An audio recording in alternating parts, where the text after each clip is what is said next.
श्री लक्ष्मी वेंकटेशाय नमः। श्री बालाजी संस्थांतर्फे श्रावण मासानिमित्त सुरू असलेल्या प्रवचनमालेचा आजचा हा 9वा दिवस। आजचे प्रवचनकार आहेत वर्षाताई दामले आणि आजच्या प्रवचनाचा विषय आहे मानव लक्षण। प्रवचनकारांनी कृपया श्री समर्थ रामदास स्वामींच्या फोटोना हार अर्पण करावा अशी मी त्यांना विनंती करते।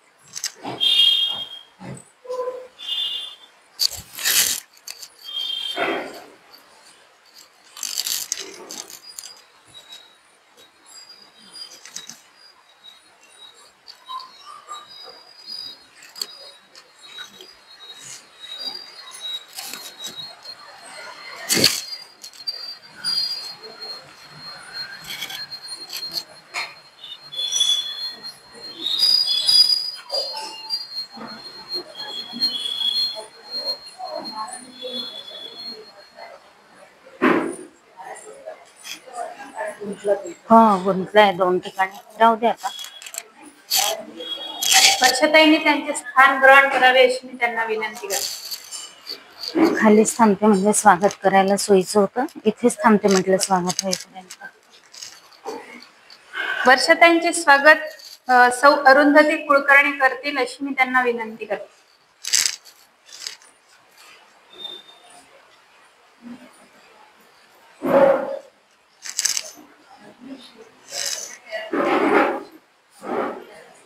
कीर्तनाला माझ्याकडून सुरुवात झाली। हो ना, वर्षाताईंचा आहे ते आग्रह करणं।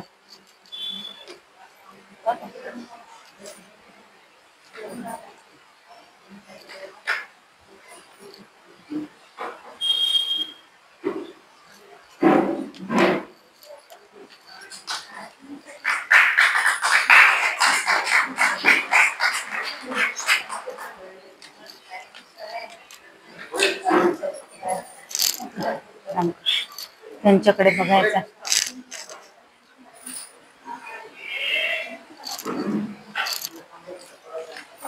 ठेवू बघ। वर्षाताईंनी त्यांच्या प्रवचनाला सुरुवात करावी अशी मी त्यांना विनंती करते।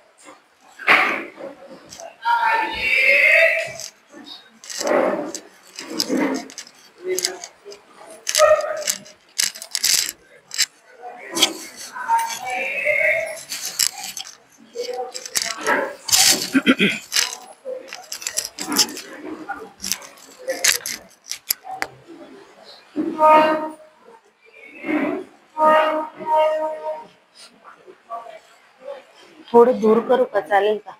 माईक दूर करू।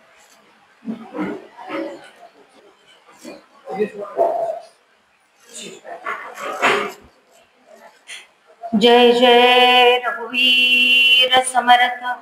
गुरुर्ब्रह्मा गुरुर्विष्णू गुरुर्देवो महेश्वरा। गुरु साक्षात परब्रह्म तस्मै श्री गुरवे नमः। शुकासारिखे पूर्ण वैराग्य ज्याचे वसिष्ठा परी ज्ञान योगेश्वराचे। कवी वाल्मिकी सारिखा मान्य ऐसा नमस्कार माझा सद्गुरु रामदासा। अनेन प्रियतां देवो भगवान जानकी पतिः। श्रीरामचंद्र पूर्वेशाम् अस्माकं कुलदैवतम्। श्रोता वक्ता श्रीराम समर्थ। जय जय रघुवीर समर्थ। भगवान बालाजींना वंदन करूया। प्रभू रामचंद्र, श्री समर्थ हनुमंतराय आणि सद्गुरुनाथ यांना देखील वंदन करू। या सगळ्यांचे आशीर्वाद आपल्या पाठीशी सदैव असतात या श्रद्धेने आणि सर्व ज्येष्ठ श्रेष्ठ श्रोत्यांना अभिवादन करते। आजचा विषयाला प्रारंभ करूया। प्रारंभ करण्यापूर्वी थोडीशी प्रस्तावना। आज खरं म्हणजे विषय आणि वक्ता हे दोन्ही वेगळे होते, आपल्याला माहिती आहे, सगळ्यांना पत्रिका मिळालेली आहे कार्यक्रमाची। पण कार्यकारण भाव असा जो काही एक संबंध आपल्याला शास्त्रीय ग्रंथांमध्ये आढळतो तो आपल्याला काही काही कारणांनी आणि काही काही वेळेला अनुभवायला येतो. पहिल्या वर्षी बालाजी देवस्थान तर्फे महाभारत या ग्रंथावर 1 महिना विवेचन केलं गेलं. मला असं वाटतं 2003 किंवा 2004 असेल. आणि दुसऱ्याच वर्षी त्यांनी दासबोध ग्रंथ निवडला. पण आमच्यापर्यंत पोचणं आणि मग लगेचच त्याची सगळी रूपरेषा तयार करणं याच्यासाठी खूप घाई गडबड झाली. म्हणजे दिवस अत्यंत कमी होते. 2 दिवसानंतरच प्रवचन मला सुरू करायची होती. आम्ही मंडळाचे काही सभासद, त्यावेळेला आराधनाताई साठे या मंडळाच्या अध्यक्ष होत्या, त्यामुळे त्यांच्याकडे जमलो, विषय काढले, मग वक्ते काढले. आता 30 दिवस बोलायचं म्हटल्यानंतर काही काही जणांकडे 2-2, 3-3 विषय होते. 2-2 तर नक्कीच होते. शैलाताईंकडे 2, वर्तकांकडे 2, आराधनाताईंकडे 2, कारण अभ्यास झालाय दासबोधाचा म्हणून. आणि इतक्या पटपट वक्त्यांची नावं पण आम्हाला सुचली नाही. आणि त्यावेळेला माझ्याकडे 3 प्रवचन होते. आणि मग असं झालं की नंतर एकेका वक्त्याचं नाव आठवत गेलं की हे पण प्रवचन करू शकतात, हे पण प्रवचन करू शकतात. आणि सुदैवाने आई वडिलांचा संस्कार असा आहे की आपलं कमी करायचं आणि दुसऱ्याला द्यायचं, दुसऱ्याचं नाही कमी करायचं. आणि म्हणून माझी 3ही प्रवचनं दुसऱ्यांना दिल्या गेली. त्या वर्षी मी एकही प्रवचन केलं नाही. आजही बालाजी मंदिराकडे ती नोंद आहे. मला त्या दिवशी ज्या वेळेला यावर्षी दासबोध ग्रंथ निवडला गेला आणि त्यावेळेला कोणकोणते विषय आपण घेतले होते, कोण कोण वक्ते होते, याची सगळी यादी घेऊन मोरेश्वर पुंड आणि मला असं वाटतं गंजीवाले माझ्याकडे आले होते. आणि ते पाहून मला इतकं, म्हणजे एकतर बालाजी मंदिराने ते सगळं रेकॉर्ड ठेवलं आहे, हे सगळ्यात महत्वाचा भाग आहे. त्याच्यासाठी या त्यांच्या परिश्रमासाठी एकदा जोरदार टाळ्या नक्कीच झाल्या पाहिजे. कारण इतकंच व्यवस्थित रेकॉर्ड करणं आणि ते ठेवणं, जपून ठेवणं, ही खरं महत्वाची जबाबदारी असतेच. पण ती सगळ्या ठिकाणी केल्या जाते असं होत नाही. पण ते त्यांनी केलं आणि ते त्या दिवशी माझ्या समोर आलं तेव्हाच मला हसू आलं. मग आता यावेळी 11 दिवसांची प्रवचनमाला होती. म्हणून मग मी त्यांना म्हटलं की अहो नवीन वक्ते काही, त्यामुळे नवीन वक्ते पण सुचवा. मग मी 2-3 नावं सुचवली. पण म्हणे मग त्यांना आता कसं ऍडजस्ट करायचं, म्हणजे मला कमी करा. मला आता मी दरवर्षीच बोलते, त्याच्यामुळे त्यांना घ्या, मला कमी केलं, माझं नाव कमी केलं तरी चालेल. पण ते त्यांनी केलं नाही. मग त्यानंतर एक प्रवचन माझ्याकडे होतं, पण भगवंताच्या नियोजनामध्ये काय होतं आणि त्यामुळे गंजीवाल्यांकडे दुर्दैवी घटना घडली, त्यामुळे 2 वक्त्यांची जागा तिथे रिकामी झाली. दुसऱ्या 2 वक्त्यांनी होकारही दिला, परंतु त्यांना काहीतरी अडचणी आल्या म्हणून 2 दिवसांनी त्यांनी नाही कळवलं. त्यापैकी एक वक्ता आपल्या समोर हजर झाला, वैदेही नायगावकर, 2 दिवसापूर्वी. आणि त्यांनी छान प्रवचन केलं असं मला कळलेलं आहे. मी त्या दिवशी ऐकायला येऊ नाही शकले, पण त्यांनी छान प्रवचन केलं. कारण प्रवचन करण्याचा पहिलाच अनुभव होता. कीर्तन करण्याची त्यांना सवय आहे, पण कीर्तनाचा बाज वेगळा असतो आणि प्रवचनाचा बाज वेगळा असतो. पण तरी देखील त्यांनी 80% मार्क मिळवले असं मला एका श्रोत्यांनी सांगितलं. त्यांच्यासाठी एकदा जोरदार टाळ्या, जोरांनी. आणि मात्र आजच्या प्रवचनासाठी कोणीही उपस्थित होऊ न शकल्यामुळे, म्हणजे प्रवचनकार न लाभल्यामुळे मी परत एकदा आपल्या सगळ्यांसमोर आहे. भगवंत म्हणतो तेव्हाचे ते 3 खाडे, अशा निमित्ताने त्यातला आज एक पूर्ण होतोय बहुतेक. किंवा आता बालाजीला विनंती करूया की 3 एकामध्येच 3 झाले असं गृहीत धर, अशी विनंती भगवान बालाजीला करूया आणि आजच्या विषयाकडे वळूया. म्हणून आम्ही कितीही ठरवलं आणि काहीही ठरवलं तरी भगवंताच्या नियोजनामध्ये असतं, तेच होत असतं असा प्रत्यय आपल्याला परत एकदा निश्चितपणे येतोय. आणि म्हणून हे आपल्याला मार्गदर्शक आहे, शिवाय आचरणात आणण्यासारखं आहे. कारण नाहीतर काय होतं, माझी मी करण्याची सवय जात नाही, कारण ती अंगभूतच आहे. त्यालाही विशेष कारण आहे, तो आजचा विषय नाही म्हणून आपण त्या विषयाकडे वळणार नाही. पण मी आणि मी असं आपलं सतत सुरू असतं आणि ते आम्हाला जन्म मरण्याच्या फेऱ्यामध्ये अडकवतं आणि अडकवतच. म्हणून कबीर महाराजांनी खरं म्हणजे आम्हाला सांगितलंय, काय सांगितलं? मैना, मैना पक्षी आपल्याला माहिती आहे सगळ्यांना. मैना, मैना मैं ना कहे, मैना मैं ना कहे तो शक्कर खाए, और बकरा मैं करे तो 100 बार काटा जाए. आहे की नाही तशीच परिस्थिती. आणि म्हणून मी करणारे 100 वेळा कापले जातात आणि त्यांच्या पाठीमागची संकटांची मालिका संपत नाही असं शास्त्र आपल्याला इथे सांगतं. म्हणून या मालिकेतून जर आम्हाला सुटायचं आहे तर भगवंताशी एकरूप होणे म्हणजे मीच भगवंत आहे हा अनुभव घेणे हा एकच मार्ग आहे, दुसरा कुठलाही मार्ग नाही. भगवंताचं दर्शन होणे हा सुद्धा मार्ग नाही. म्हणजे भगवंताचं सगुण साकार रूप कधीतरी कोणाला तरी साधनेमध्ये दर्शन होत असेल, ध्यानामध्ये दर्शन होत असेल किंवा भगवंत प्रत्यक्ष येऊन त्याचं काम करत असेल तरी देखील ते दर्शन एक पायरी अलीकडे आहे.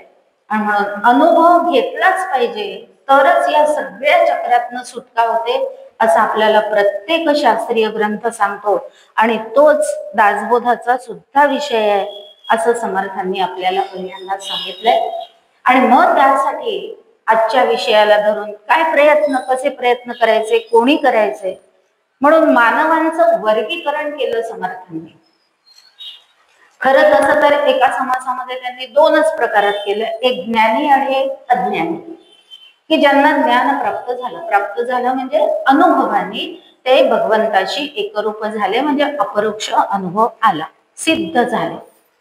आणि जे अज्ञानी, जे सिद्ध नाही त्यांना अनुभव आला नाही ते अज्ञानी असं पण एका ठिकाणी समर्थ म्हणतात. पण अधिक स्पष्ट करण्यासाठी त्या अज्ञानी जनांचे 4 प्रकार समर्थांनी आपल्याला इथे दिले आणि ते दासबोधाच्या या 5व्या दशकामध्ये आहेत.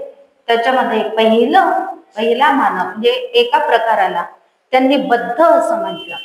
आणि म्हणून बद्ध, मुमुक्षु, साधक आणि सिद्ध असे ते 4 प्रकार समर्थांनी आपल्या समोर ठेवलेले आहेत. आता त्यातली लक्षणं बघितली किंवा त्यांचं वागणं कसं असतं हे बघितलं की आपल्याला ठरवायचंय, मला ठरवायचंय की मी बद्ध आहे की मुमुक्षु आहे का साधक आहे का सिद्ध आहे. हे या विवेचनावरनं आपण आपलं आत्मपरीक्षण करायचं आणि त्यानुसार जर मला कळलं की मी बद्ध आहे तर त्या आनंदाने स्वीकारायचं. समर्थ असं मुळीच म्हणत नाही की बद्धाला पुढे जाण्याचा मार्ग नाहीये. प्रत्येकाला पुढे जाण्याचा मार्ग आहेच, फक्त कळल्यानंतर त्याचा उपाय माहिती झाल्यानंतर तो केला पाहिजे. नाहीतर पुष्कळ जणांना माहिती असतं की आपल्याला आता काय झालेलं आहे, डॉक्टरांनी बायपास करायला सांगितलंय पण ऑपरेशनची भीती वाटते म्हणून म्हणा किंवा जे काय किंवा पैशाची अडचण असेल म्हणून म्हणा ते काय करतात, दुसरे उपाय करायला जातात आणि मग घात होतो. अर्थात मृत्यू हे जीवनाचं वास्तव आहेच. पण बरं ज्यांच्याकडे पैसा नाही त्यात ते नाही करू शकले तर आपण त्यांना दोष नाही देऊ शकत, कारण पैशाचं सोंग नाही आणताय. पण पैसा असूनही जर केवळ मला भीती वाटते ऑपरेशनची म्हणून मी बायपास न करता आयुर्वेदिक औषधं घेत बसले, अमुक औषधं घेत बसले तर त्यांनी तो रोग माझा नाही बरा होणार. म्हणून मला जर मी कळलं की मी बद्ध आहे तर मी त्याच्यावर जो उपाय समर्थांनी सांगितलाय तोच केला पाहिजे, मग दुसरा उपाय करून उपयोग नाही. त्या पद्धतीने आपल्याला इथे लक्षात घेतलं पाहिजे. आणि म्हणून ज्या रोगावर जे औषध उपयोगी पडतं म्हणून तिन्ही पॅथी उपयोगात आणाव्यात, तिन्ही पॅथी. कारण एका ठिकाणी जाऊन ॲलोपॅथी थांबून जाते. अनेक उदाहरणं आपल्या समोर असतात कॅन्सर झालेल्यांचे किंवा अन्य रोगांचे, की आता ते म्हणतात किमो झाली, रेडिएशन झालं, अमुक झालं, टमुक झालं, सगळं झालं, आता आमच्याकडे काहीही औषध नाही, आता तुम्ही होमिओपॅथिक घ्या, आयुर्वेदिक घ्या, काय घ्या आमच्या. म्हणून प्रत्येक पॅथीला मर्यादा आहे, म्हणून तो पण हट्ट करू नये. त्याची मर्यादा संपली की दुसरं औषध घेतलं पाहिजे आणि ते सगळी औषधं समर्थांनी आपल्याला इथे सांगून ठेवलेली आहे की याने तुम्हाला नाही बरं वाटलं का, मग हे करा, याने नाही बरं वाटलं का, मग हे करा, पण करा आणि त्या अवस्थेमधनं बाहेर पडा. असे हे 4 प्रकार समर्थ आपल्याला इथे सांगतात. म्हणून बद्ध लक्षणामध्ये समर्थांनी पहिलीच ओवी दिली, सृष्टी जे का चराचर जीव दाटले अपार परी ते अवघे चत्वार बोली जेते. 84 लक्ष योनी आहेत आपल्याला सगळ्यांना माहिती. आणि म्हणून चराचर चर अचर या सगळ्यांमध्ये बद्ध मुमुक्ष साधक सिद्ध. इथे अचरालाही सोडलेलं नाहीये समर्थांनी, लक्षातच घेऊया आपण. कारण की तेही खरं मुळात ब्रह्मच आहे, पण त्यांना अंतःकरण नसल्यामुळे ते जड आहेत, ते इथे प्रगट होऊ शकत नाही, एवढाच त्यांचा फक्त भाग आहे. बाकी सगळीकडे एकच एक तत्व आहे. आणि म्हणून समर्थांनी, नाही तर मग आपल्याला असं वाटेल की या टेबलला काय कळतंय, आणि नाहीच कळणार त्याला, पण परत काहीतरी कार्यकारण भाव होईल आणि हा टेबल तुटेल आणि तो तुटल्यानंतर त्याच्या पुढच्या जन्मामध्ये, जो कोणता जन्म त्याला मिळणार असेल त्या जन्मामध्ये त्याचा प्रवास सुरू होईल. काहीही कारण नसताना तो तुटेल एक दिवस. हे गृहीतच धरून ठेवा. दुसरं टेबल तयार ठेवा. गमतीचा भाग सोडून देऊया, पण हे असं आहेच. आणि आपण म्हणतो ना, अरे काही कारण नव्हतं हे कसं झालं, अरे काही कारण नव्हतं हे कसं झालं. कशावरून मी हे बोलते, कार आमच्या 4 चाकीची मागची प्लेट गेलेली आहे, नंबर प्लेट. कारण कळायला मार्गच नाही, नंबर प्लेट गेली. आता ती कोणी चोरून नेली तर ती पडून गेली, हे पण कळायला मार्ग नाही. आता आम्हाला काय करावं लागेल, दुसरी घ्यावी लागेल. काही पर्याय आहे का त्याच्यावर, नाही. तसंच इथे आहे. आणि म्हणून जो बद्ध आहे त्याला बद्धाला समर्थ काय सांगतात ते आपण आता इथे पाहूया.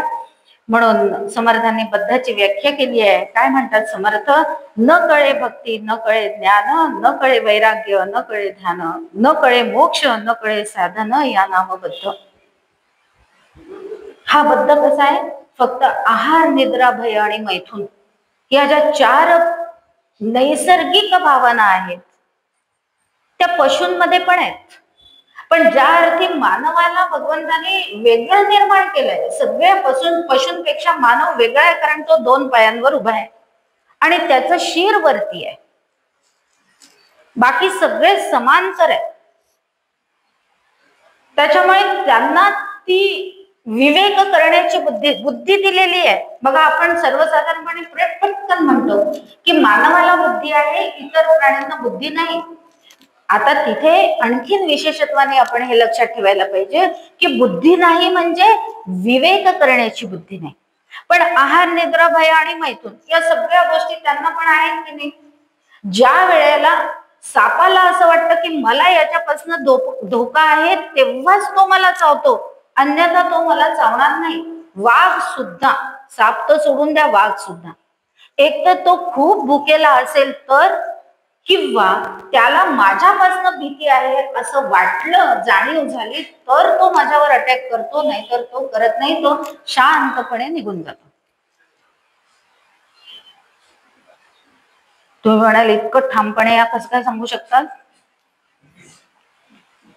कारण आमच्या खेड्यावर जे माणसं आहेत त्यांचा अनुभव आहे. एकदा तो जागलेला जावंच लागतं त्यांना रात्री. जागलेला गेला आणि त्या दिवशी घाई गडबडीत गेला. टॉर्च पण नव्हता हातात आणि काठी पण नाही. नाही तर खरं हे 2 शस्त्र तर त्यांचे अगदी सखे सोयरेच आहेत. आणि ते काही न घेता गेला. आणि मग लक्षात आलं की काहीतरी जनावर आहे, पण आता एकदम वाघ असेल वगैरे असं लक्षात येत नाही, वाटत नाही. आणि पण थोडा पुढे गेल्यावर लक्षात आलं की तिथे बिबट्या आहे. आणि बिबट्या सगळ्यात धोकादायक असतो. याचं कारण असं आहे की वाघ पटकन अटॅक नाही करत, पण बिबट्या काही पण करतो, सगळ्यांना माहितीच आहे ते. आता त्यांनी हळूच फक्त त्याच्याकडे बघत राहिला आणि हळूहळू हळूहळू हळूहळू मागे मागे येत तो निघून आला. आणि म्हणून अशा पद्धतीने आपण लक्षात घ्यायला पाहिजे. विषय आपण काय पाहत होतो,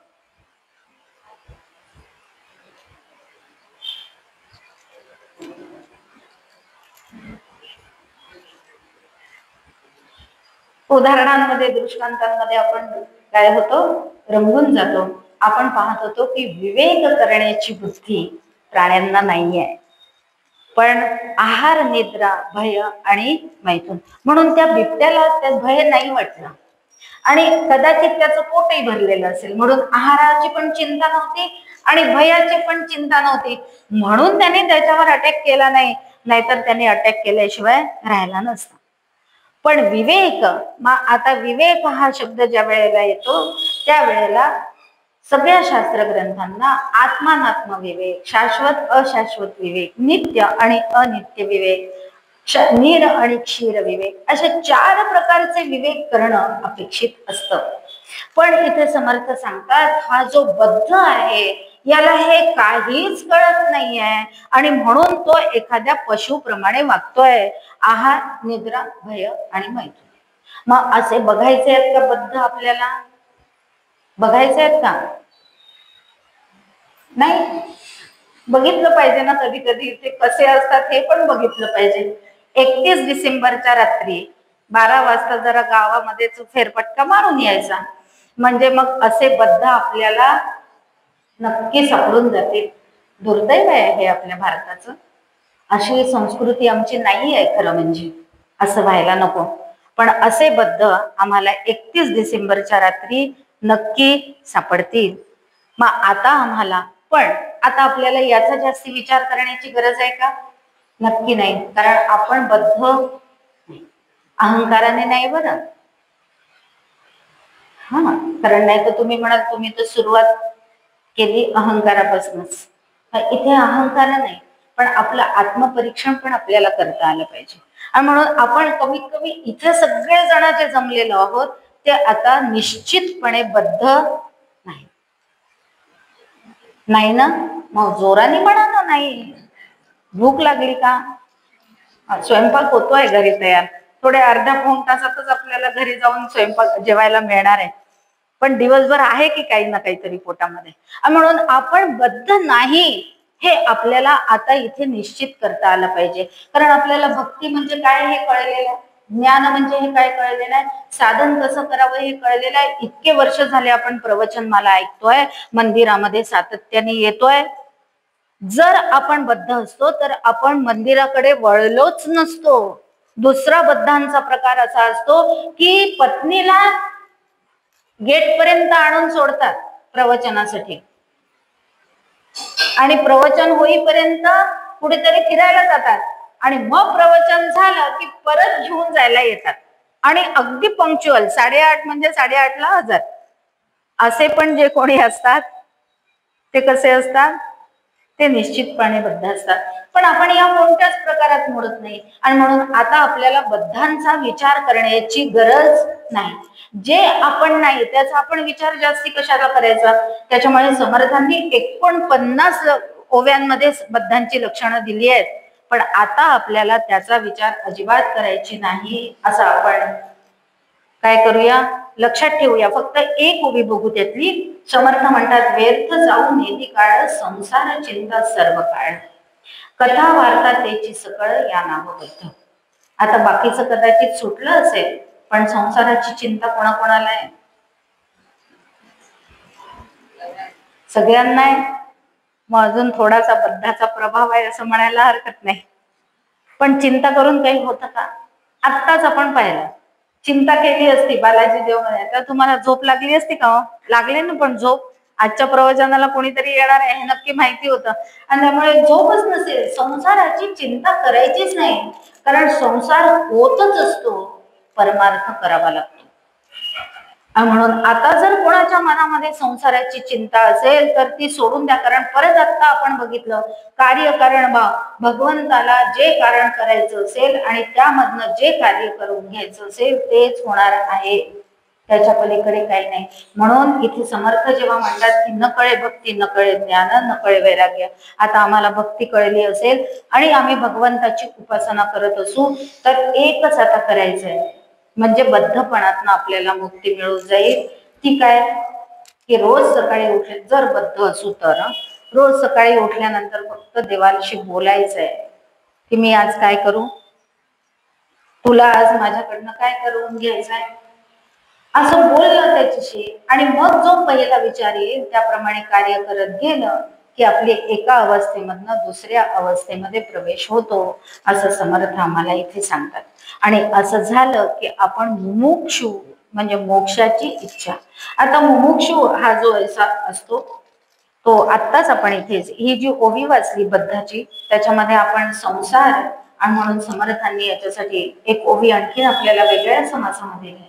जो संसार तापे तापला त्रिविध तापे पोळला तोची एक अधिकारी झाला परमार्थाची. आणि त्याचा संबंध आता मुमुक्षत्वाशी येतो. मुमुक्षुत्व म्हणजे मोक्षाची इच्छा करणारा. मग आत्ताच तुम्ही सगळ्यांनी म्हटलं की संसाराची चिंता आम्हाला सगळ्यांना आहे, पण ती चिंता करता करता कधीतरी हेही लक्षात येतं की याच्यावर आपल्याकडे उपाय नाही. असं झाल्यानंतर मग काय वाटायला लागतं, तर आपण भगवंताची चरणी अर्पण व्हावं की जेणेकरून तो आम्हाला याच्यातनं मार्ग सांगेल. कधी कधी स्मशान वैराग्य पण येतं, ते नको आहे आपल्याला. कारण कोणीतरी गेलं अमुक झालं की आता नको, ते काहीच नको, हे सगळं खोटं आहे आणि लगे आपला मृत्यूच खराय असं म्हणून आता हे सगळं सोडूनच देतो आणि संसार सोडून निघून जातो. असं म्हणण्याने संसार नाही सुटत. नाहीतर मग काय होतं, घर सोडून निघून गेला आणि मग तिथे आता पोट भरायला दुसरं काहीच नाही, स्वयंपाक करायला बायको नाही, आणि म्हणून एक गायच होती अशीच रस्त्यात दिसली भटकणारी, पण तिलाच घरी जिथे कुठे राहत होता आता देवळाच्या ओसरीवर राहत होता. कारण आता घरातनं निघून गेला, संसारच नको, स्मशान वैराग्य ज्याला म्हणतात, निघून गेला. मग आता देवळाच्या ओसरीवर राहतोय पण पोट कसं भरायचं. मग एक भटकणारी गाय दिसली, तिला घेऊन आला, तिच्यासाठी चारा आणला, अमुक, मग तिच्या दुधावर जगायला लागला. पण आता तोही कंटाळा यायला लागला हो. कारण गायीचं करणं काही सोपं असतं का, काही सोपं नसतं. तो चारा रोज तोडून आणा, तिला आंघोळ घाला, तिला अमुक करा, आणि तिचं दूध काढायला जायचं म्हणजे लाट मारते ती पहिल्यांदा, आणि ओळखीचा नसला तर मारते. मग हे सगळं करून मग आता हे सगळं नको, मग याच्यासाठी काय करायचं, जाऊ दे पत्नीला बोलवून आणू, हे बाकीचं सगळं पत्नी करेल. आणि मग आता ते घरातच राहणं काय होतं, इथे देवळात राहून येऊन काय करणार असतो. म्हणून असं स्मशान वैराग्य आलेलं मुमुक्षुत्व नको, तर विचाराने आलेलं मुमुक्षुत्व पाहिजे की खरंच मला मोक्ष हवाय. आणि मोक्ष म्हणजे सोपी भाषा म्हणजे व्याख्या बघूया, भगवंताशी एकरूपता वगैरे ही शेवटची पायरी आहे. पण मोक्ष म्हणजे मोह आणि क्ष. मोह म्हणजे मोह आणि क्ष म्हणजे क्षय. मोहाचा क्षय करणे म्हणजे मोक्षत्व धारण करणे. मग आता इथे लक्षात घ्यायचंय की मला कशा कशाचा मोह आहे, कशा कशाचा मोह आहे असतो. आपल्या रूपाचा, पण ते रूप हळूहळू कमी कमी होत जातं ना वयानुसार. केस काय होतात, पांढरे होतात. 25 वर्षाची जशी मी दिसत असते तशी 50व्या वर्षी दिसत नाही, पण तरी तशी दिसली पाहिजे. म्हणून कुठे जायचं असतं, ब्युटी पार्लर मध्ये आहेत काय ते कोणी मला माफ करा, पण मग तिथे जायचं आणि ते सगळं करून घ्यायचं. याने संसार सुटत म्हणजे मोह सुटत नाही. हा मोह का सुटत नाही, कारण मी देहाला सत्यत्व देऊन ठेवलाय म्हणून. पण काळानुसार हे सगळं होणारच आहे, हे एकदा गृहीत झालं की याच्यापासनं मी निश्चितपणे परावृत्त झाले पाहिजे. आणि तितकी परावृत्त झाली की 2 तास जर माझे ब्युटी पार्लर मध्ये जात असतील तर ते वाचतील की नाही, ते वाचतील. मग त्या 2 तासात काय करायचं, टीव्ही बघायचा. पण टीव्ही पण नाही बघायचा, मग मोबाईल बघायचा. मोबाईलही नाही बघायचा, मग दुसऱ्यांकडे जाऊन बसायचं. कारण आता एकटीच आहे. मग आता एकटीच आहे म्हणल्यावर घर खायला उठतं, करमत नाही.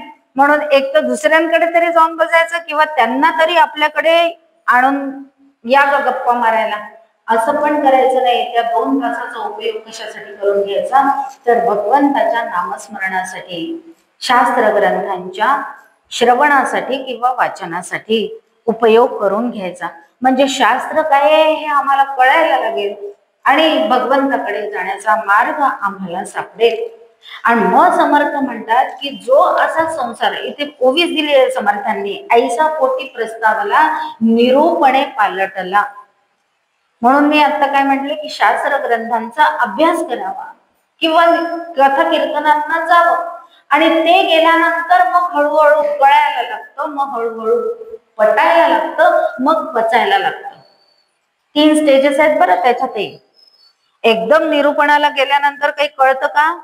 काही कळत नाही. प्रत्येकाने स्वतः पहिल्या दिवशी जेव्हा केव्हा प्रवचनाला गेलो असू त्या दिवशीची आठवण करून घ्यायची. मला माझीच आठवण आहे, इतरांचं मला बोलण्याची गरज नाही, मला त्या अनुभव नाही, माझा अनुभव आहे. आणि मग कोणी सांगितलं, एकांनी डॉक्टर काकांचं प्रवचन होतं. आता डॉक्टर काका कोण आहेत हे पण तेव्हा माहित नव्हतं, आदल्या दिवशी वगैरेच फक्त नाव कळलं होतं. आणि म्हणून म्हणे की प्रवचन येशील का? येते बघू. पण म्हटलं असं नको, आपण सगळ्यात मागे बसायचं. राम मंदिरात प्रवचन मला सुरू होती आणि मी ठरवलं आपण सगळ्यात मागे बसायचं दाराजवळ. राम मंदिर सगळ्यांना माहिती आहे. आणि तिकडून नाही समजलं, कंटाळाला, झोप आली तर पटकन तिथून उठून. पण नशिबाने तसं झालं नाही. हे काय जे सांगतात आहे ते पूर्ण म्हणजे कळत नाही आहे, पण हे काहीतरी चांगलं आहे एवढं तरी निश्चित कळलं. कळत काहीच नव्हतं, कारण नारद भक्ती सूत्र चालू होते आणि तदा फिरता अखिलाचारिता. काय कळणार एकदम? तदा फिरता अखिलाचारिता, तद्विस्मरणे परम व्याकुलतेती. हे भक्ती सूत्र नारदांचं डॉक्टर काकांनी विवेचनाला घेतलं होतं. काही कळेना, तदा फिरता म्हणजे काय आणि तद्विस्मरणे व्यावा, तुझं विस्मरण झालं तर काय होतं वगैरे, काही कळायला मार्ग नव्हता. आणि मग पण तरीही उठून जावं असं वाटलं. म्हणून निरूपणामध्ये काहीतरी कळत होतं आणि काहीतरी कळत नव्हतं. पण म्हणजे कळत नव्हतं हे कळलं की नाही, कळत नाहीये हे कळलं. म्हणून मग दुसऱ्या दिवशीच्या प्रवचनामध्ये की जे काल कळलं नाही त्याचं स्पष्टीकरण आज येईल, तर मला कळेल की मला काल काय नाही कळलं. आणि म्हणून इथे समर्थ आम्हाला सांगतात की ऐसा पोटी निरूपणे पालटला. असा हा पालट हळूहळू हळूहळू होतो, एका दिवसात होत नाही. एका दिवसात तो करायचा होऊच शकत नाही, कारण अनंत जन्मांचे संस्कार आपल्यावर असतात आणि त्या अनंत जन्मांच्या संस्कारामुळे मी एकदम साधक आणि सिद्ध होईन किंवा सगळंच मला कळेल असं होत नाही. हळूहळू हळूहळू स्वच्छ करावं लागतं. आणि तसंच इथे होतं की निरूपणे पालटाला तोची मुमुक्षु बोलेला ग्रंथांतरी. असा निरूपण ऐकून ऐकून सारखं सारखं इतरांकडनं मार्गदर्शन घेऊन त्याच्या आता बुद्धीवर म्हणजे अंतःकरणावर जो मळ साचलेला आहे तो हळूहळू हळूहळू बाजूला व्हायला लागला की तो आपोआप काय होतो की जे काय साधन करायचं हे शास्त्र ग्रंथांमध्ये सांगितलं असतं त्याचा प्रयत्न करायला तो सुरुवात होतो.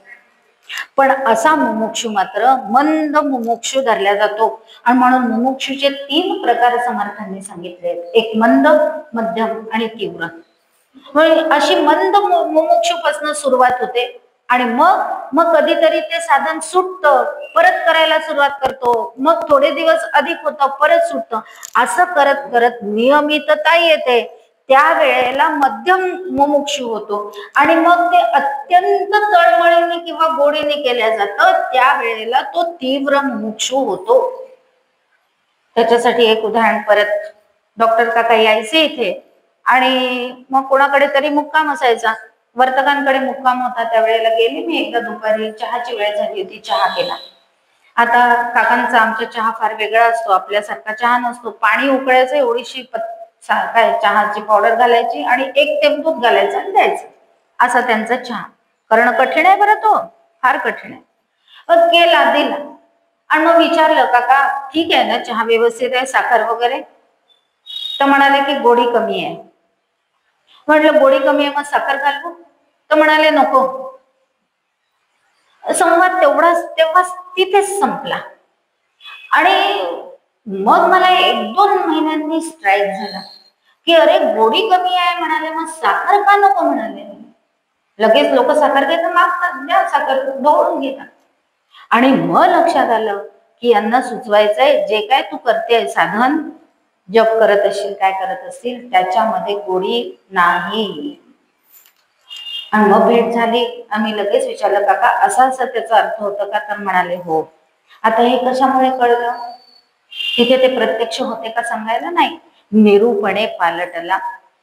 आपोआप आपोआप निरूपण होत गेली आणि मग लक्षात आलं की बुद्धीवरचा मळ असा असा हळूहळू हळूहळू बाजूला होतो. आणि मग त्यांच्या बोलण्यातला अर्थ कळला की अजून साधनामध्ये गोडी आलेली नाही, आपल्याला साधनामध्ये गोडी वाढवायला पाहिजे. अशी गोडी वाढवली की तो मध्यम साधक मुमुक्षू होतो. आणि मग तळमळ वाढली. म्हणून समर्थ म्हणतात, तळमळ तळमळ होतची आहे. असा झाला की तो तीव्र मुमुक्षू होतो. तीव्र मुमुक्षू झाला की मग तो प्रयत्न करतो.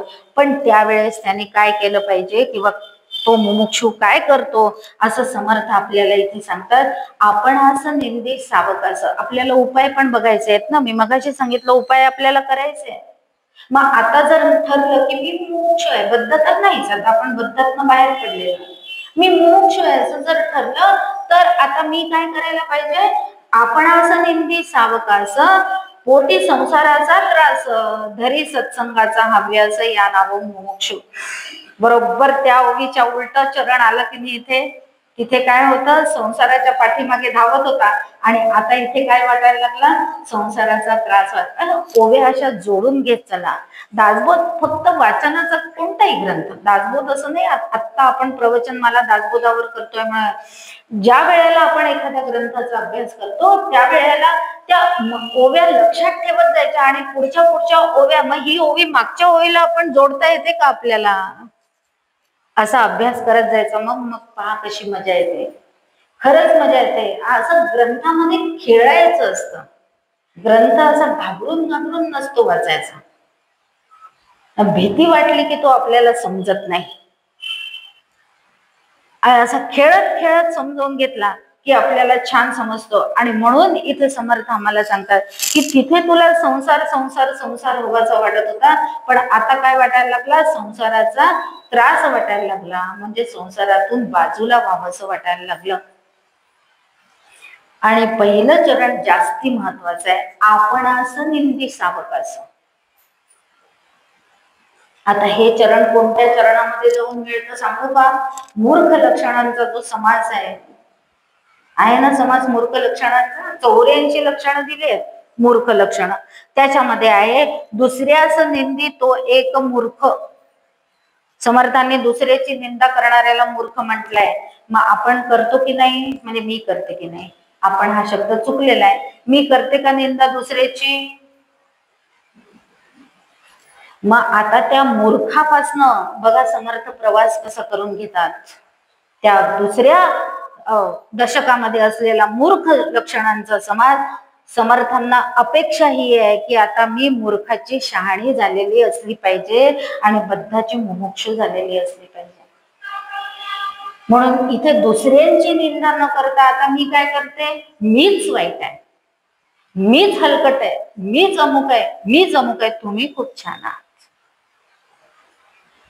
हे आधी मी दुसऱ्याला म्हणत होती, आता हे कोणाला म्हणायला पाहिजे?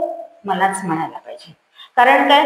जेव्हा मी दुसऱ्याला असं म्हणते त्यावेळेला त्याच्याकडे एक बोट पण माझ्याकडे 4 बोट आहेत.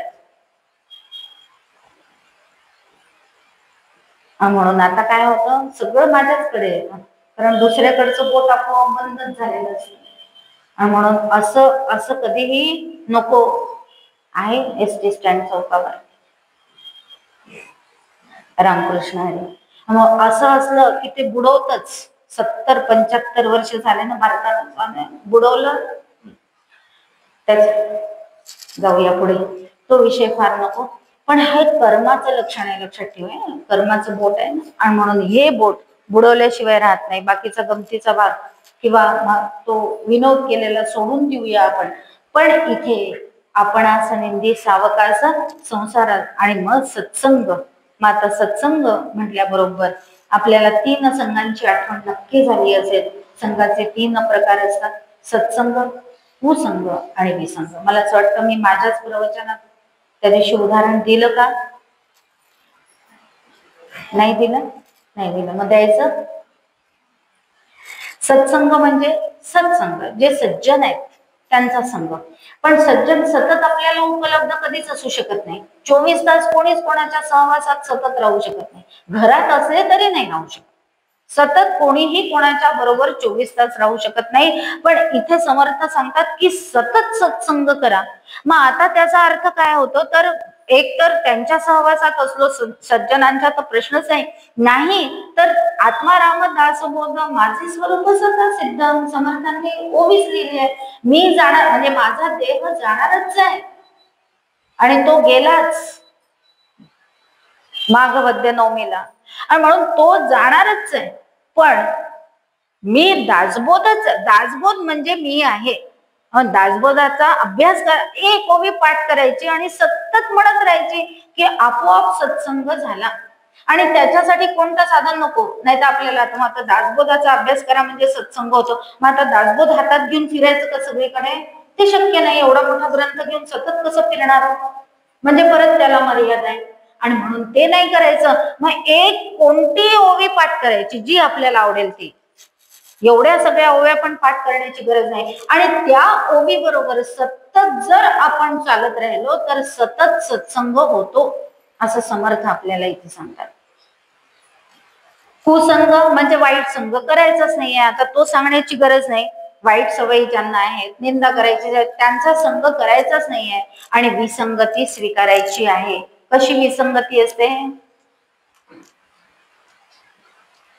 नवऱ्याला पंखा नको असतो कारण त्याची प्रकृती थंड असते, आणि बायकोला पंखा हवा असतो कारण तिची प्रकृती, कारण ती सतत कोणाच्या संघामध्ये असते? गॅसच्या.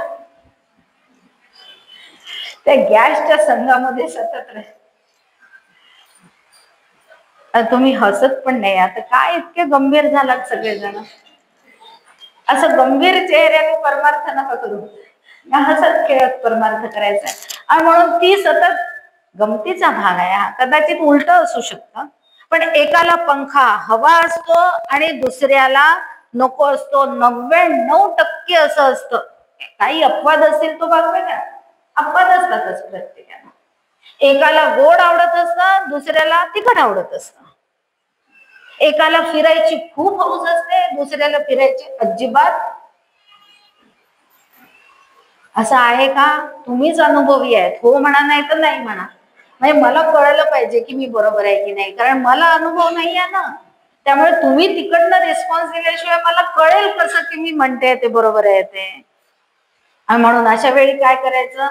आता त्याला, ज्याला कोणाला पंखा नको पण आता दुसऱ्याला तर पंखा हवाय, मग यांनी काय करायचं? रजई घेऊन झोपायचं. सोपा उपाय आहे की नाही? का त्याच्यासाठी भांडत बसायचं? नाही. रजई घेऊन झोपलं की त्याचा तो सुखी, तिची ती सुखी. जो कोणी जो तो काय असेल ते, त्याचा तो सुखी, तिची ती सुखी ना. आणि हे आनंदाने स्वीकारायचं. मी सहन करतो म्हटलं की तिथे जबरदस्ती आली. काकांचे वाक्य आहेत हे, त्यामुळे ते काही काही वाक्य तसे येतीलच. म्हणून सहन करतो म्हटलं की जबरदस्ती आली. अशी जबरदस्ती स्वतःवर नाही, छान आनंदाने स्वीकारायचं आणि पुढे जायचं. आणि मग असा मुमुक्षू परत काय करतो? अहंता सांडूनी दुरी आपण असं निंदिना. परत निंदा समर्थांनी 2दा आलं वाक्य, शब्द, ते इथे लक्षात घेतलं पाहिजे. आता इथे निंदा म्हणजे मी वाईटच आहे असं नाही म्हणायचं आहे, आणि नाही तर मी वाईटच आहे तर ते आत्महत्येपर्यंत जायचं नाही. तर प्रकरण तसं नाही करायचं. आपण असं निंदित नानापरी म्हणजे माझ्याकडनं अभ्यास का होत नाहीये हे स्वतःलाच म्हणून घ्यायचं आहे.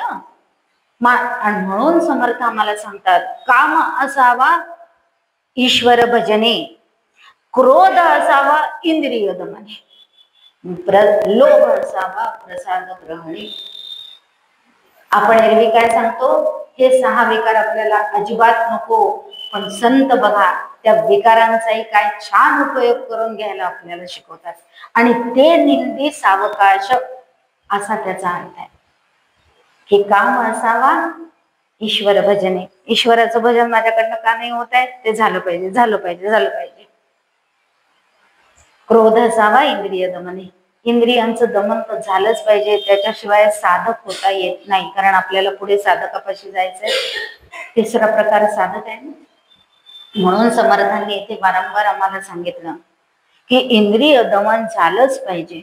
मग आमच्या प्रत्यक्ष या देव हात पाय नाक डोळे काय प्रत्यक्ष दिसणारे जे इंद्रिय आहेत त्यांच्यावरही आम्हाला नियंत्रण असलं पाहिजे, आणि न दिसणारे जे इंद्रिय आहेत मन बुद्धी चित्त अहंकार याच्यावर पण नियंत्रण आणता आलं पाहिजे. याला शम आणि दम म्हणतात. आणि हे साधल्याशिवाय आम्ही साधन चतुष्टय संपन्नतेची पायरीच चढत नाही. ती चढली नाही तर मी साधक होणार नाही. म्हणून इथे मुमुक्षु या पायरीवरनं मला जर पुढे साधक या पायरीवर जायचं आहे तर मला ह्या सगळ्या गोष्टी केल्या पाहिजे. मग मला गोड नाही खायचं म्हणजे नाही खायचं, आणि मला अमुक एक करायचं म्हणजे ते तमुक एक करायचं आणि त्याच वेळेला करायचं. हा असं जबरदस्ती सवय लावून घ्यावी लागते, आणि एकदा ती लागली कि मग ती जन्मभर तशीच राहते, ती नाही सुटत, ती नाही सुटत. आणि हे प्राण्यांच्याही बाबतीत होतं. आपल्याला ती राजाची आणि पोपटाची गोष्ट माहिती आहे. आता मी ती कथा सांगणार नाही, सगळ्यांना माहिती आहे की ज्या पोपटाला त्या खाटिकाकडे ठेवलं होतं त्याला शिव्याच द्यायची सवय लागली, आणि ज्या पोपटाला वेद संपन्न ब्राह्मणाकडे ठेवलं होतं त्याला, आणि मग ते जन्मभर नाही विसरत, जन्मभर विसरतच नाही. म्हणून अशी इंद्रियांना एकदा सवय लावून घेतली की ते आपोआप आपोआप आपोआप होत राहतं. आणि हा विषय फक्त एवढ्या पुरताच नाही राहिलेला. इथून समर्थांनी हा विषय अजपाजप नावाचा जो समास आहे तिथपर्यंत जोडून दिलेला आहे. आपल्याला हे लक्षात आलं पाहिजे. कशाला समर्थ आम्हाला या इंद्रियांना सवय लावायला सांगतात आहे, तर आमचा जप हा अजपाजप झाला पाहिजे. मोजून मोजून जप आम्ही नेहमी करतो, 13 माळा करतो, सद्गुरू झाल्या बाबा एकदाच्या, आणि मनात काय येतं, झाल्या बाबा एकदाच्या. हे झाल्या बाबा एकदाच्या अशा कसं काय असू शकतं? करूच नका ना, एकच माळ करा आणि तिथे संकल्प करून बसा की 13 माळा 13 माळा 13 माळा. ती एक माळ केली तरी 13 माळा होतात.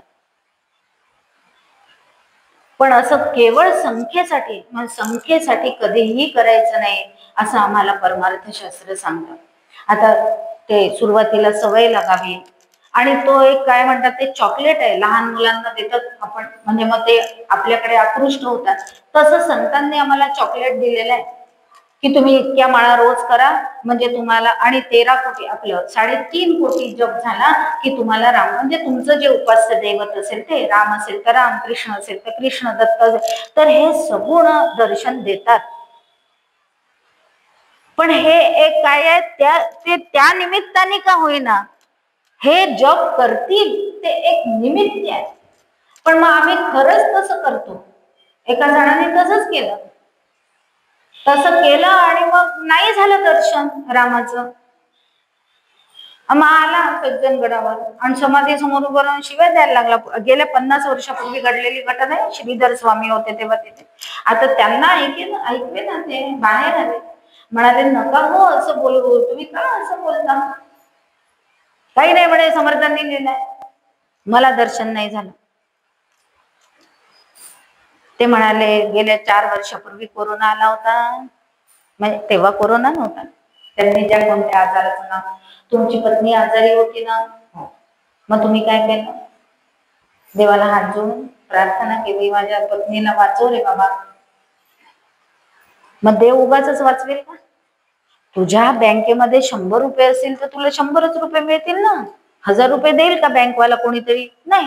मग तुझ्याकडे 3.5 कोटी तेव्हा नव्हता झाला, पण जो काय जप झाला होता तो जप तर वापरला देवानी. म्हणजे तो किती वर आला? पण मग म्हणजे 0 आला ना. आणि आता तू म्हणतो की तो 3.5 कोटी झाला. कसा काय 3.5? आता सुरू कर, आणि आता याच्यानंतर काही मागू नको. आणि मग 3.5 कोटी झाल्यावर बघ समर्थ किंवा रामराया दर्शन देतात की नाही, आणि नाही दिलं तर मग माझ्याकडे ये. हा श्रीधर स्वामींना श्रद्धा आहे समर्थांवर. पण आपण असं करू, म्हणून उपायाचा अपाय करणं हे पण आपणच करतो. याच्यातनं आपण काय बघितलं की आम्हाला मुमुक्षू मुमुक्षू हो सांगितलं म्हणून आम्ही साधन करायला सुरुवात केली तर ते आम्ही लगेच सकामतेसाठी वापरतो, नाही वापरायचं आहे, नाहीच वापरायचं आहे. त्याच्यासाठी भागवतातली कथा आठवून घेतली पाहिजे. त्या शृंगीने शाप दिला परीक्षिती राजाला आणि मग ऋषी जागे झाल्यानंतर ते म्हणतात की अरे शाप अशासाठी तुझी पूर्ण तपश्चर्या संपली, आता तुला परत पहिलेपासून सुरू करावी लागेल. त्यांनी त्याचा सन्मान नाही, वा वा काय छान केलंस तू, असं नाही म्हटलं, नाही म्हटलं. तपश्चर्या संपून जाते आणि ती कशाही साठी वापरली तरी ती संपतेच. आणि म्हणून तपश्चर्या साधन जप कशाही साठी वापरायचं आपण नाही, ते कशासाठी वापरायचं ते भगवंत ठरवत बसेल. तो त्याचा अधिकार आहे. आपण त्याच्या अधिकारामध्ये ढवळाढवळ करतो आणि मग म्हणतो की आम्हाला हे नाही मिळालं आणि ते नाही मिळालं. आणि म्हणून आपण असं निंदी मोक्षाची अपेक्षा करीन या नावा मोक्ष. म्हणून आपण असं निंदी सावकाशामध्ये काम असावा ईश्वर भजने, क्रोध असावा इंद्रिय दमने आणि लोभ प्रसाद ग्रहणे अवश्य असावा. प्रसाद म्हणजे भगवंताने मला माझ्या साधेला प्रतिसाद दिला पाहिजे, हा प्रसाद आहे. इथून जातो आपण आणि तेव्हा जो प्रसाद मिळतो तो प्रतिकात्मक असतो, पण तो मिळवणे या प्रसादाला कोणी काही झुंबड करत नाही. पण शुक्रवारी, आज शुक्रवार आहे का, नाही कालच होऊन गेला. आणि म्हणून प्रसाद लोभ लोक तिथेच झुंबड करतात. तो नाही, एवढासा कणभर मिळाला तरी चालतो. पण प्रसाद म्हणजे भगवंताने आमच्या साधीला प्रतिसाद दिला पाहिजे. आणि तो प्रतिसाद भगवंत कसा देतो, तो जनाबाईला येतो ना दळायला, तिच्यासाठी येतो ना कबीराचे शेले विणायला तसा, आणि न मागता न बोलवता ते भगवंताने ठरवलंय की आता यांना मी मदत करायला जाईन. आणि याला तीव्र मुमुक्षुत्व म्हणतात. असं तीव्र मुमुक्षु झालो की आपण साधक या पायरीवर चढतो. त्या पायरीवर चढल्यानंतर काय होतं ते लक्षणाने ओळखायचं आहे. मग आता इथे लक्षण सांगतात समर्थावाला, अवगुणाचा करुणी त्याग जेणे धरीला संत संग तयासी बोली जे मग साधक जैसा. आतापर्यंत कोणाचा संघ होता, संसाराचा संघ होता. आता कोणाचा संघ धरला, सत्संग धरला आणि अवगुणांचा त्याग केला. तिथे मला अवगुण फक्त कळले मुमुक्षुत्वामध्ये की हे अवगुण माझ्यामध्ये आहे. आता त्यातले अवगुण मी सोडून दिले म्हणजे मग मी काय झालो, साधक झालो. पण आता हा परत त्या साधकाचे पण परत 3 टप्पे धरायचे, मंद, मध्यम आणि तीव्र. प्रत्येक गोष्टीचे असे 3-3 टप्पे धरायचे म्हणजे आपलं साधन व्यवस्थित होत जातं. म्हणून हा इथे मंद साधक झाला आणि मग पुढे काय झालं, दृढ निश्चयाचे निबळे. समर्थांनी ओवी दिली, पण तरीही मध्यमच साधक आहे. इथे जरी दृढ हा शब्द वापरला असेल, दृढ निश्चयाचे निबळे दृश्य असताच नाडळे सदा स्वरूपी मिसळे या नाव साधक. आता पहिल्यांदा अवगुणाचा त्याग केला म्हटल्यानंतर आता संसाराचाही विसर पडला, परमार्थाचा ध्यास लागला. परमार्थाचा ध्यास लागल्यानंतर ते दृढ झालं, निश्चय झाला की आता मला याच्यापेक्षा दुसरं काहीही नको. आणि म्हणून 24 तासापैकी 20 तास त्याची साधना सुरू. असा हा मध्यमच आहे, पण अजून लगेच तीव्रवर नाही जायचं, लगेच तीव्रवर नाही जायचं. आणि तीव्रवर केव्हा जाता येतं मग आपल्याला, समर्थांची परत होऊया, विवेक बळे गुप्त झाला. विवेक बळे गुप्त झाला, आपे आप मावळला दिसतो परी देखीला नाहीच कोणी. समर्थांनी जणू काही स्वतःचं वर्णन केलंय या ओवीमध्ये.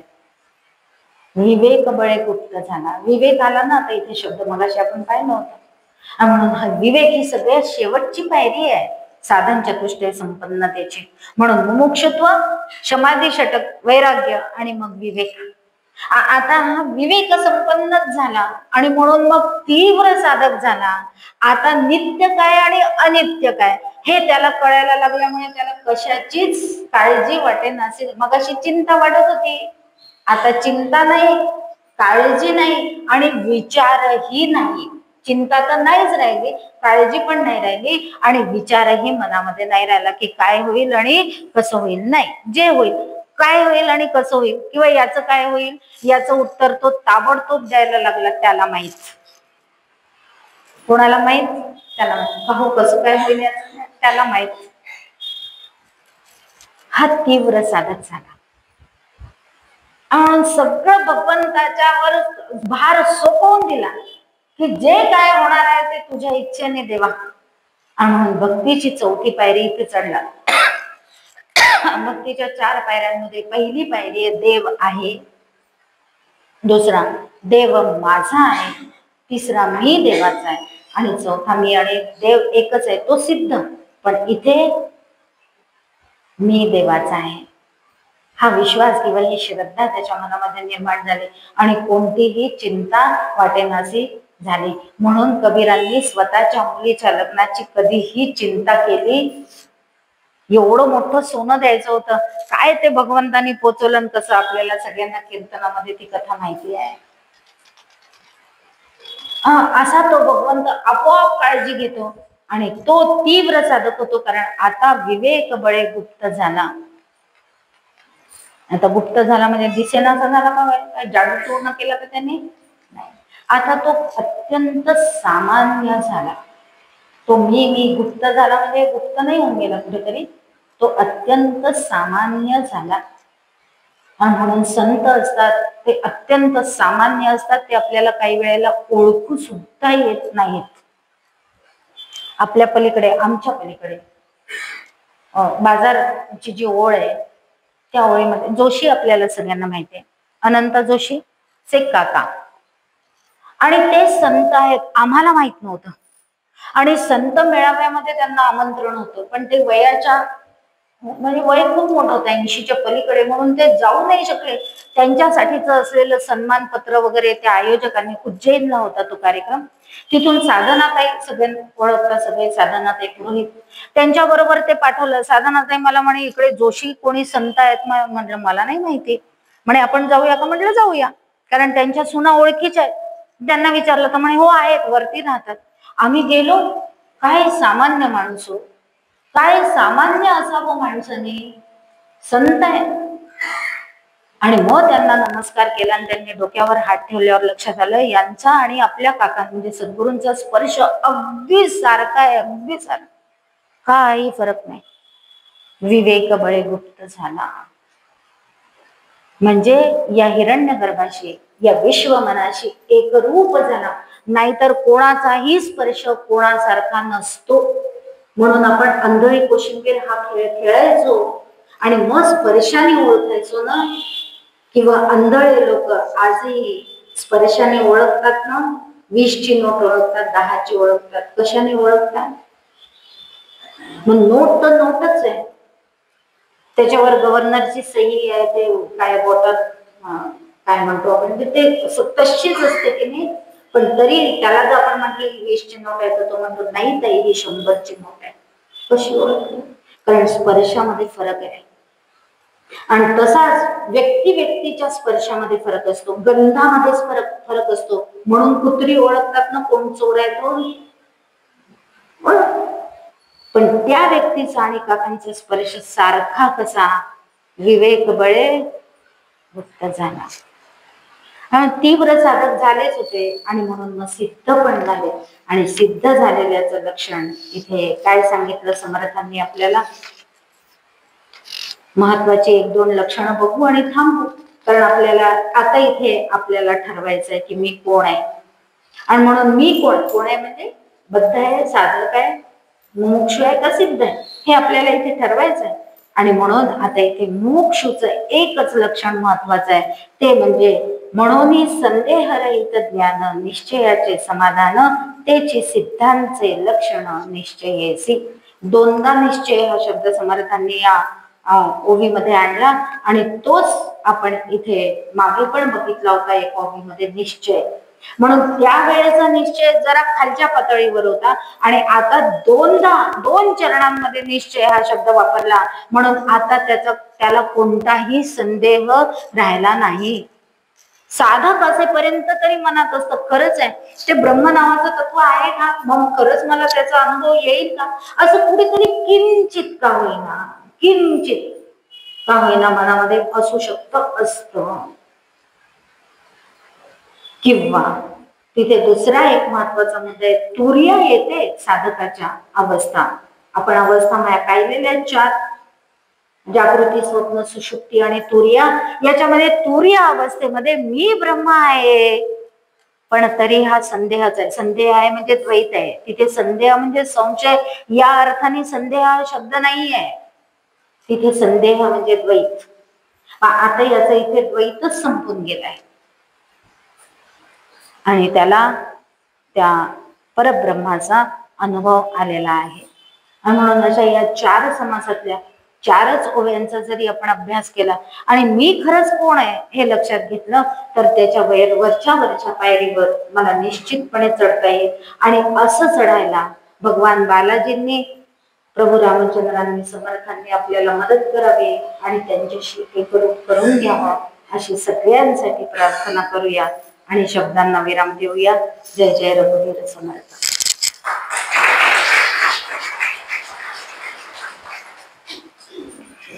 धन्यवाद वर्षाताई. आजचा मानव लक्षण हा विषय तुम्ही अतिशय सोप्या पद्धतीने सांगितला आणि आम्ही ग्रहण केला. त्याबद्दल मी बालाजी देवस्थानतर्फे आणि सौ रेणुका राखे मी स्वतः तुमचे खूप खूप आभार मानते.